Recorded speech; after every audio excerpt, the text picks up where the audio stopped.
So we'll start at the back microphone. Yes. You. Dominic Wilkinson from the University of Oxford. I'd like to thank all the speakers for the morning for some fascinating talks. This question is for Professor Janvier, but the other panel members may like to comment. And it's more of a comment than a question. It's about the relationship between best interests and our judgments in intensive care. Because there's this idea that we derive best interests from the facts, and then we derive our normative judgments from best interests. But actually, I think some of the evidence that you've suggested and some other qualitative research, like Christina or Farley's comparisons of decisions in France and the United States, suggest that actually the relationship is inverted. So what we decide best interests based on what we think ought to happen, and we decide what the facts are, the prognosis for the patient, based upon what we think ought to happen. And that's sort of reflected in the differences between different continents about survival statistics, but also influenced by self-fulfilling prophecies. But the question that I wanted to ask in particular was about the reason why doctors may have different views about best interests and parental discretion for newborn infants than for older individuals. And the conceptual way of thinking about it that I adopt is when we make a medical estimate of a chance of survival, there's a point estimate, but then there's a confidence interval. So we might think that the chance of survival is 50%, but there's a confidence interval which includes 25% survival and 75% survival. And we might have the same sort of confidence interval for best interests. So for two quite different patients, one patient we think treatment's in their best interests, but the confidence interval includes that treatment is not in their best interests. And another patient, we think treatment is in their best interests, but the confidence interval includes that treatment is in their best interests. And so for those two different patients, if you ask, is it in their best interests? Doctors will say yes. Should we allow treatment withholding if the families want that to happen? We're going to get different answers. So perhaps a single question about best interests doesn't really get to what's at stake. Long question with an Australian accent, so it's hard for me. I hope this was an Australian accent, I recognized it.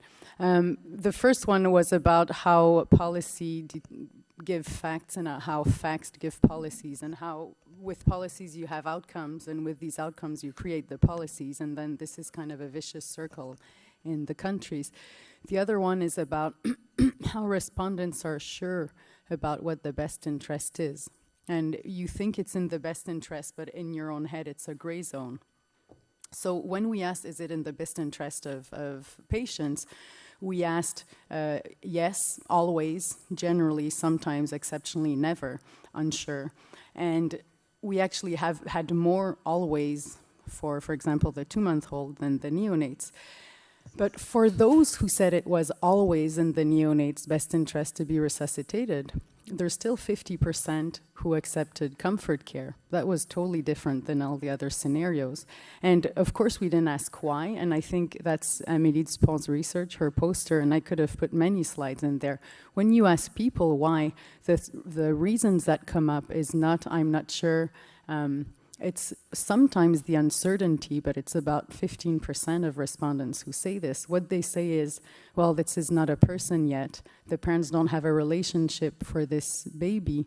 You can replace this baby with another generic baby because you don't know your 24-week baby. You know your two years old baby or your 7-year-old or 50-year-old husband. So I think the reason why we treat or view or have neonates in a different moral category is more about personhood and maybe about attachment, and about when you really ask people why they put him last or fourth or fifth, maybe it's also cultural. In order to have survival of the species, if you lose your term baby, you need to make another one. And those who made another one very quickly had more babies and maybe transmitted these sort of genes. So it's the answers are quite striking of why people think it's in the best interest and accept palliative care.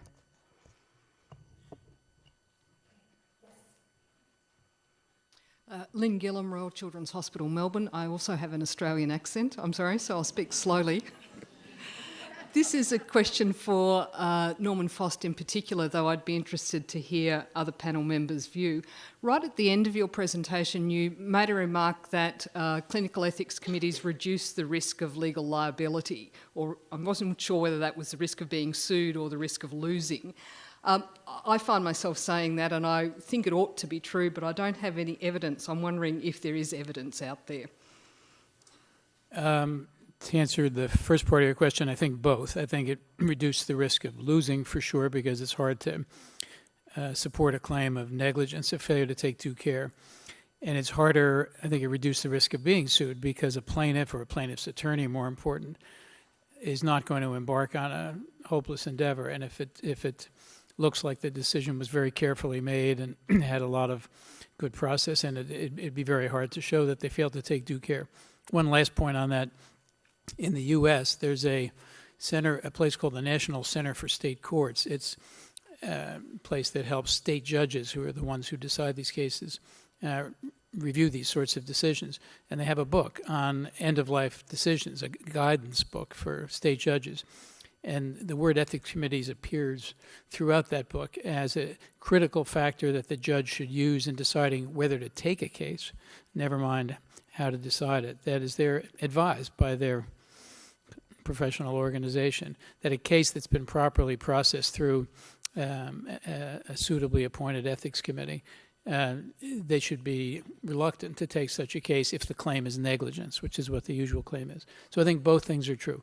In terms of facts, there are very few cases, and so there's insufficient data to conclude whether or not my hypothesis is correct. That is, whether or not an ethics committee actually does and I don't know how you could possibly prove that anyway, because we don't know how many suits would have occurred if there were not an ethics committee there.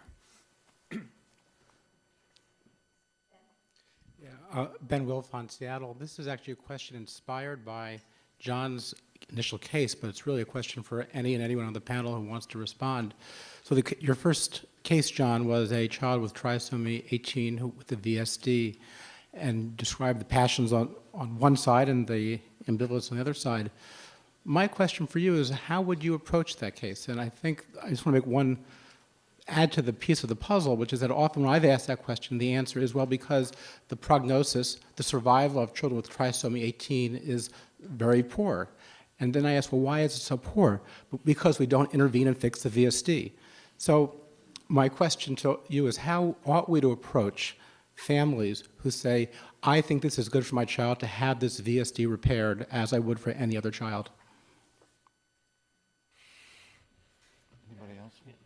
You go first. Yeah, you did say everybody, so. I'll say something, but I'll let you go first. I mean, I think trisomy 18 is today that case is one that's gone from being in the black and white zone, namely would have been thought of as a medical futility case 20, 30 years ago, and most people would have refused to either offer or do the surgery, to one now that I think most places has found its way into the gray zone, as indicated by the 50-50 split in our group and 50-50 split in national surveys. And so to my mind, a 50-50 split in the professional community creates a moral obligation to present the options to parents and let them decide. So that's how I think that should be resolved. Since we actually had a case like this presented to our ethics committee a couple of years back, and since that actually an article that contains that case is in press, I guess I could fess up to it here as well, which is we came to a similar conclusion. Essentially, no one in our institution at that time with trisomy 13 or 18 had undergone heart surgery. And so when the case was presented to our ethics committee, to make a long story short, what we said was, we have a situation here where the parents are requesting something, where the surgeon says he's willing to do it, and where no one has made a strong moral argument among those who were there that it shouldn't be done. And indeed, the cardiologists and the CT surgeon said that this itself will improve the child's life for however long the child lives. And so faced with a case like this, Our ethics committee felt that if the parents want it and the surgeon wants to do it, the ethics committee was not going to say, no, this should not be done. The question was raised in just that fashion, because it had never before come up at our institution. And so subsequently, I contacted many other neonatologists in the country and got answers such as, we would never do it here, but they do it across town. Or we're losing our minds to or let's not even talk about this. Please don't talk about it, which I think is probably, obviously this is a group willing to talk about these things. And I think with mind expanding enlightenment, such as we heard from John earlier today, we need to talk about this stuff. But that's how we approached it when faced with it a couple of years ago. Way to what I think is the topic of next year's symposium, and all I know about that is the little teaser in the folder, but I think next year's symposium will have more time devoted to the question of rationing of healthcare resources and the discussion of whether or not the parents want it, whether or not we should offer to it. The notion that everybody's entitled to everything that they want is not tenable. And while I agree with Annie's comment that the costs of neonatal decisions are relatively trivial compared to many, many other expenses in the healthcare system, including waste, we have to start somewhere in, we have to stop somewhere in this notion that parents who want things get them, or adult patients who want things get them. We simply no country can afford to provide all necessary medical care that is effective, beneficial medical care to everybody who wants it. Just the most recent example is Vice President Cheney's new implantable heart, and politics aside, it was distressing to me that the New York Times extensive coverage of that didn't mention that the notion if everybody in the country who died of heart failure gets a left ventricular device, then healthcare won't just be 16% of the gross national product, it'll be 50% of the gross national product. Somewhere we have to learn how to say no. And so there's more going on here than just what families want. Do you want to start with Dick Cheney? That'd be an easy one. Oh. Can I finish with, you wanted to speak too? Okay. It's very hard to judge quality of life of families who live with children with trisomy 13 and 18 when you live with perfect children. And when you're a physician who usually doesn't have a physical disability, mental, you don't know, but most physicians don't have physical disabilities. So we judge this, and so parents, they don't go to medical journals where it speaks about best interest. They actually look on the blogs and on children who live with trisomy 18 and who don't look like they suffer and who look like they are relatively happy. And this divide between what families can find on the net and what doctors can find on PubMed is huge. And the voice of these families living at home is not on PubMed. But they seem to a lot of families think that 3 days with their baby or 2 months or 2 years is good. The problem with not offering it because it's too expensive is I can agree that for a baby with trisomy 18 who will likely not communicate very well and walk and be able to eat on his own, which we don't really know this. If we don't do this, wow, we can slash a lot of our healthcare costs. Alzheimer's patients, I mean, why do we do a surgery? I mean, if we use the paradigm of the trisomy 18 or 13 baby not giving a VSD surgery, which is an easy heart surgery, we'll save 0.5% of our expenses on adults who are right now in hospitals. So we can close down half the adult hospitals. That's great, a lot of savings. Dr. Lauren, did you want to add something? I want to turn Ben's question a little bit towards Marcia. It strikes me that part of the challenge we struggle with in dealing with patients in this age, such extreme prematurity or such complex near maturity,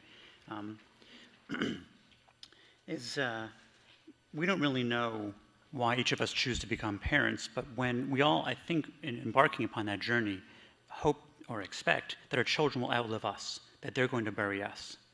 But when we're faced with the alternative, which seems almost a biological threat, we begin to make decisions that seem difficult to understand. And so when we begin to think about the idea of palliative care to help sustain life when it's not going to overcome that challenge or paradigm, when we're still going to bury our child, how do we grapple with that in a rational way? Does it make sense to give a repair to a child who we're not really going to elongate the child's life dramatically beyond what would have already happened occurring naturally? Well, I appreciate the question, and I think it is a big barrier that parents want their children to outlive them, and it really interferes with logical, data-driven decision-making a lot of the time. The extra value that they may get from these extra days or extra months needs to be counterbalanced with the fact that the child will be undergoing a very major invasive surgery that's painful. It has to be counterbalanced with the fact that the child is going to have additional brain damage from open heart procedure and bypass pump. They need to know those things. They need to have the facts to frame the decision that they're making and ask them, is the added value of these extra couple of weeks or months sufficient to counterbalance the harm that could be done to this child? And so I agree with Norm, though, that you really, in the end, from a meta-analysis, from a societal perspective, we need to keep these other factors in mind. But since we're not making that policy right now, we have to kind of just go with what the family values. But I think that they need to have these other pieces of data in their decision-making process, and we have an ethical obligation to track the outcomes of these children if we do start doing a lot of open heart surgeries to see, what is their quality of life afterwards, because it is a major invasive surgery. So we need to continue to accumulate the facts to help with informed consent and palliation. I absolutely agree with that, and I absolutely agree with you, Norm, about we can't give everybody everything they want. But it's very difficult until such time that we as a profession or we as a society have figured out what our limits are. It becomes very difficult for an individual physician to say, I've decided we're going to start saving money and we're starting with you.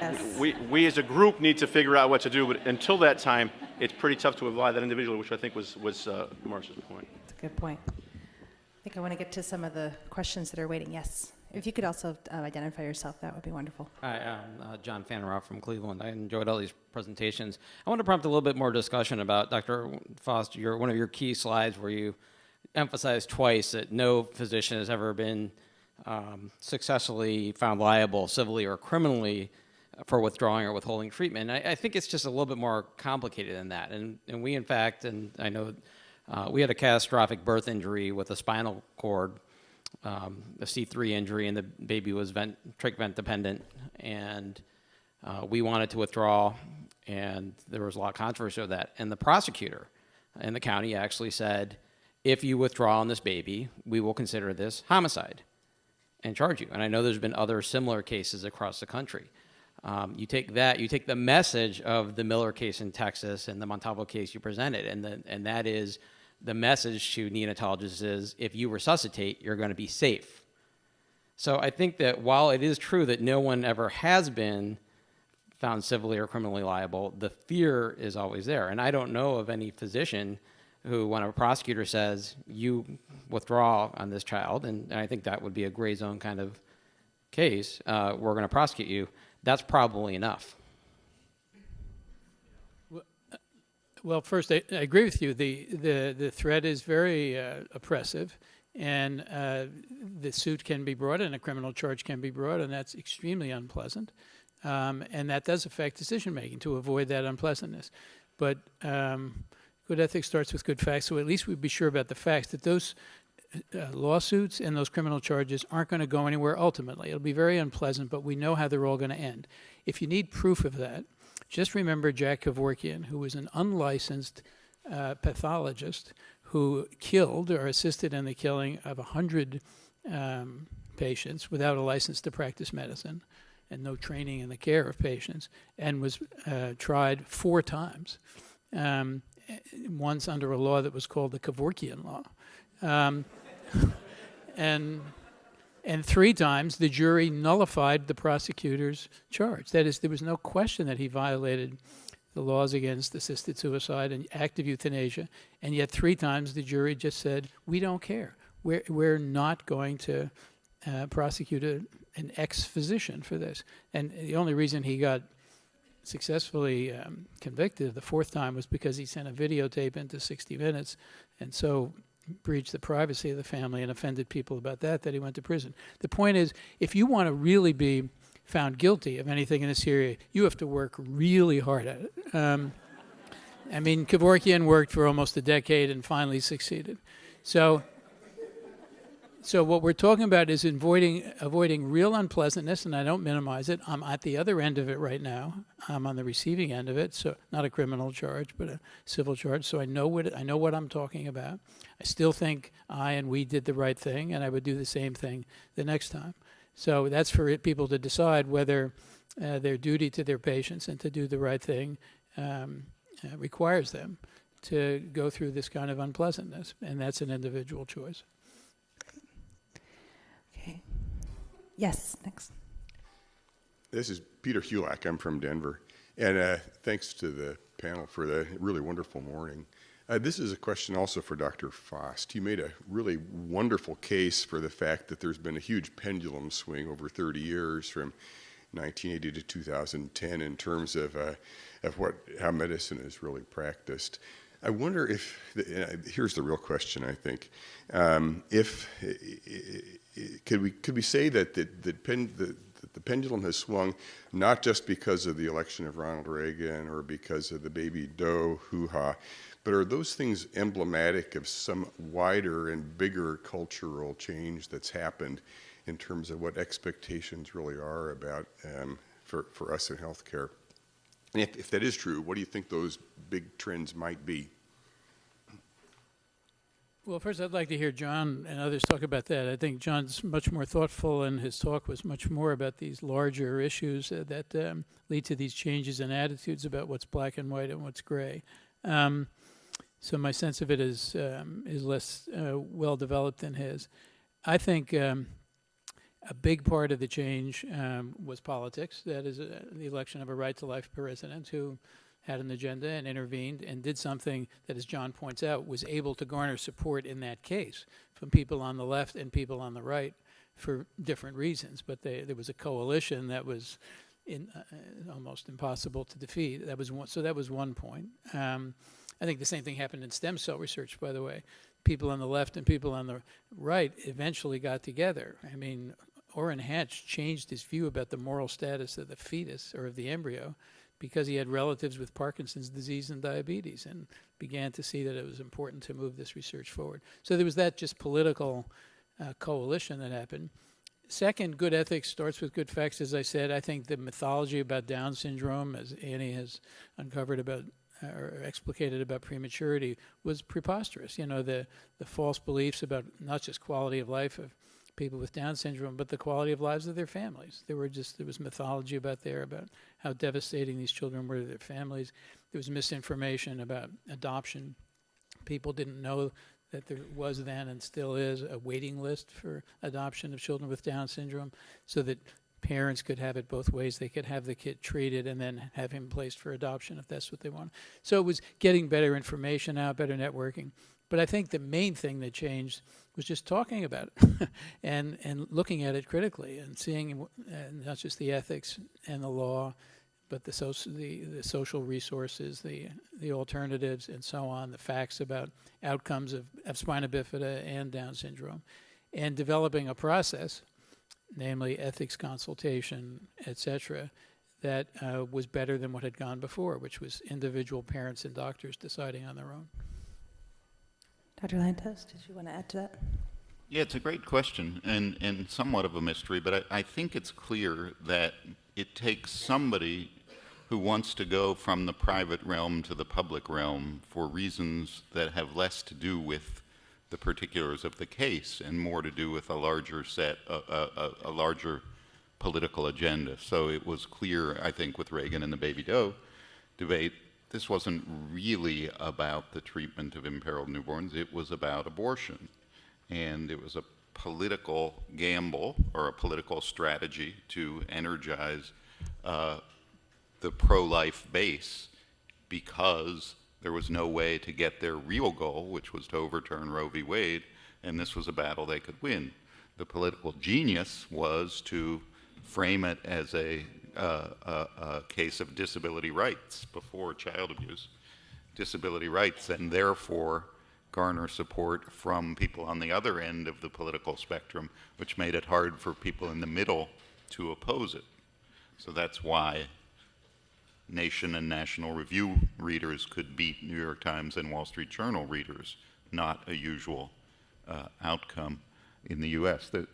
And it sounds like, I mean, even the end-of-life care cases for adults were people who sort of had an agenda that was large enough that they were willing to go public, challenge a law in order to develop policy through the mechanism of case law at some personal and maybe political cost. It sounds like maybe you're trying to do that in Wisconsin. I assume you didn't have to become a defendant in this case that you're talking about. Just to support John's point, George Will's famous comment. George Will, as you may know, is the father of a child with Down syndrome and an ardent supporter of President Reagan. And when President Reagan intervened in the Baby Doe case, George Will wrote an editorial that said, Ronald Reagan's respect for life begins at conception and ends at delivery.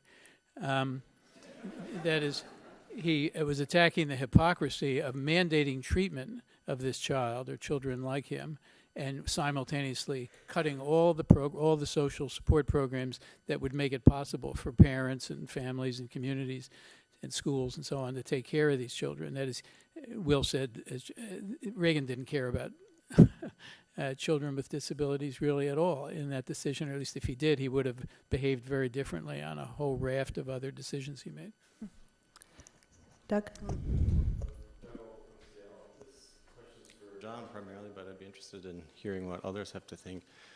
John, you really got me thinking about communication, not necessarily communication in the context of these difficult situations with parents, but between providers.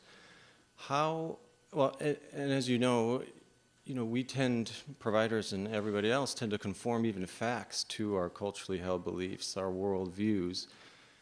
And so even facts can be fundamentally disagreed upon. So in situations like you found yourself in, and with this case and this conversation, what communication strategies do you have for even fostering collaborative communication amongst providers, assuming that appreciation of other worldviews is a value-added thing?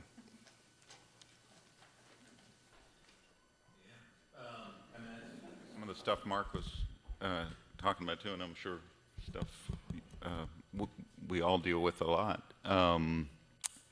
The response to a case like this, I don't want to talk about it. If I personally have a fundamentalist belief, it's that people who say I don't want to talk about it should just be shot. I mean, that's just wrong, and they should be dead.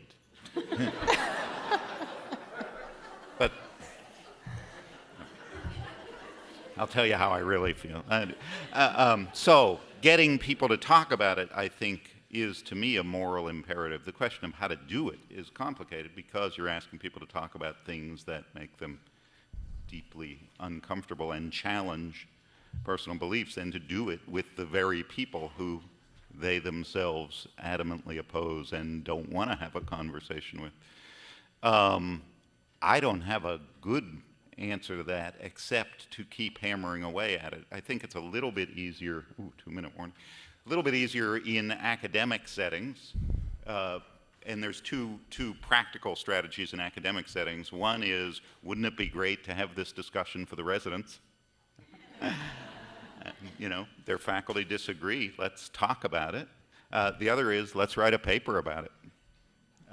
But without sort of those secondary gains to get people to actually sit down when there's a fundamental disagreement is really hard. I have a little thought about that. In palliative care, you have to do team care. And one of the ways is ask people, what is your opinion? And actually stop and listen.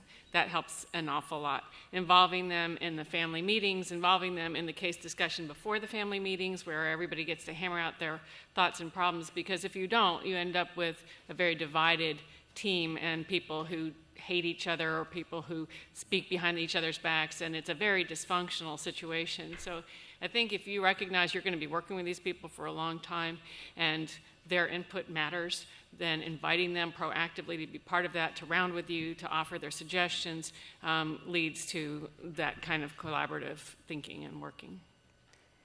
And I think also, asking, I was wondering, John, whether, asking people why and how they came to believe what they believe is also a way of sort of promoting reflexivity and discussion about, I believe this because I believe in a sort of fundamental principle here, or this comes from my experience or comes from my professional training, versus I had this life experience that influenced me in this way to be less fundamentalist about it. So.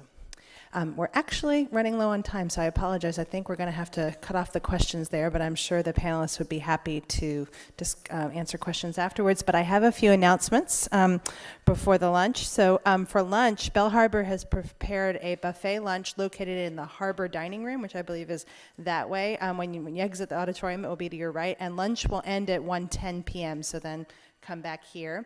I just to remind you again about the posters. There are some wonderful posters, so please take a look at them with the authors present in the sound room from 12:45 to 1:15. So the authors of the posters will be there then if you'd like to speak with them. And again, remember to please fill out your evaluations forms because that's very helpful to us. So we'll see you back here at 1:10. Thank you.